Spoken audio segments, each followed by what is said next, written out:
as of now, which it's kind of a constantly evolving state, we have kind of outside time equals the amount of TV time you can have kind of per day. It is a cumulative add up thing.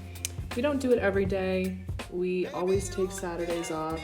Sundays, the only TV time is watching a family movie oftentimes, or if there's some sort of sporting event, we'll do that as a social gathering with everyone. But our kids get approximately, I would say, 15 to 20 minutes Tuesday, Wednesday, Thursday, and Friday they'll get to watch a movie, often of my choosing, or if they've been asking about a specific one all week, they get to watch that. So how much time they spend outside often equals how much time they get to watch TV, up to about 30 minutes, but they can spend much more than that outside, and they often do. So the types of shows that we offer as options for them, my daughter likes Bluey a lot. She's almost 3, and some other options. My son really likes the movie My Neighbor Totoro, which is an anime film. And we do try to avoid a lot of Disney stuff, but it is convenient with the apps. So some things we do utilize on the Disney Plus situation is older Disney movies around the 60s, some from the 40s, 70s, 80s region. Occasionally we'll do a 90s or 2000s. But some of our favorites are Fantasia, which is a musical with short stories type thing, and that's been a great favorite. I like Bambi sometimes, and Aristocats. Ones that are musically focused is kind of what we aim for. We do try some of the newer Disney movies, but I'm not personally a fan of them. We determine how they can watch TV based. It is behavior based. They have to clean up their toys before they get to do it. They are at 2 and almost 5. And personally, I feel like this is a bit young to be doing screen time, but it is, they say it's the parent's babysitter, and I don't deny this. There are moments where I do try to make dinner or prep dinner quickly while they're watching their shows. They often watch it. I always have it be after nap time or quiet time, probably right around 4 when I'm getting dinner ready, and they're just kind of starting to wind down for dinner time. So I'll get them a snack, or they'll have a snack right before they watch it, and they can watch it in their playroom.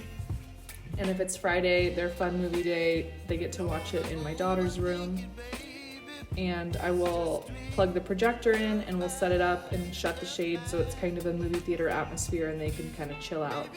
Otherwise, if we set the projector up in the living room, we get the beanbags out and sometimes do like a popcorn snack and make it a festive event there. Otherwise, we do offer the iPad as an option, and the iPad is my iPad. And I'll set this up on a table for them, and they can sit in their playroom and watch it. They're not really supposed to touch or play around with the iPad, but that doesn't really work that well.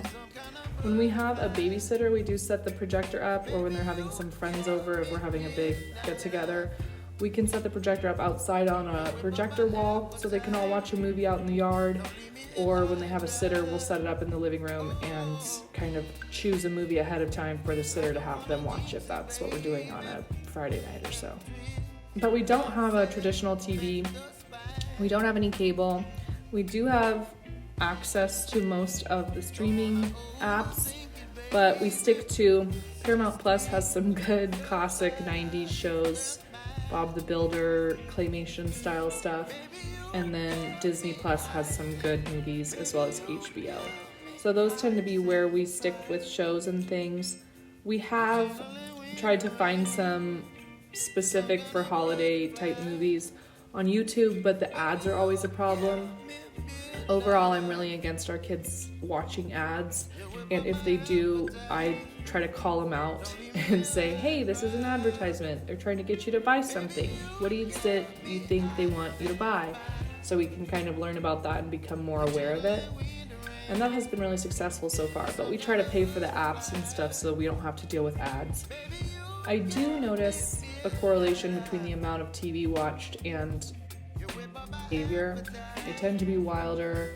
They will simulate what they see on TV, so if it's any pretty aggressive movies, I can always tell because that behavior tends to come out in play or just in life. So that is something we try to avoid and keep it a little bit more wholesome, about family, about nature, about animals, and just trying to reflect on the values that we want in our lives. You know, we would like that reflected in the media we consume. So I think overall just making them conscious consumers of their media as much as we can as parents is probably the best way to go about it. But we're not perfect. We do our best, but we still make poor choices sometimes. But I hope you guys can gather something useful from this, and I hope you have a great day. Bye.